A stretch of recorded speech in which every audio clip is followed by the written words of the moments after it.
Во Бугарија е тешко еден ден да се престојува како новинар од Македонија, а не пак да се живее како македонец таму. Со вакво искуство денеска се врати екипата на Ајден, која сакаше да види како живеат македонците кај источниот сосед. Уште со пристигнувањето во градот Сандански се чувствуваше полицискиот надзор, кој по само неколку снимени изјави на пазарот заврши со забрана за снимање од полицијата, со образложение дека нашето присуство ги вознемирувало граѓаните на Сандански, но не само изјави.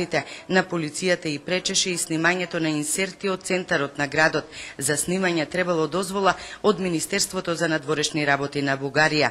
По ова ни го покажаа патот за Македонија. Бугарија, земјата од која денеска буквално беше избркана екипата на Ајден, остана зад нас. Повторно камерата можевме да ја вклучиме пограничниот премин Ново село. Но и десетината минути снимање далеко од очите на полицијата беа доволни да се констатира дека во оваа европска земја и во 21. век е тешко да се каже дека си македонец. Зад камера да, но пред неа...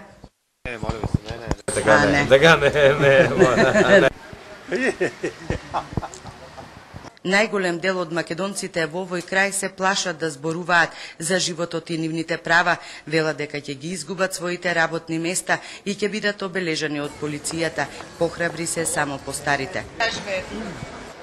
Не живеем добро.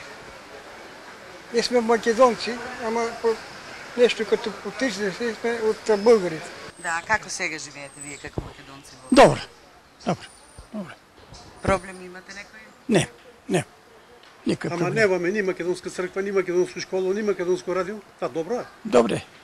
Некаде. Македонската определба во Бугарија не е подобна за градење кариера во државните служби, полицијата или отворањето сопствен бизнис. Тоа е причината поради која бројот на декларираните македонци постепено се намалува.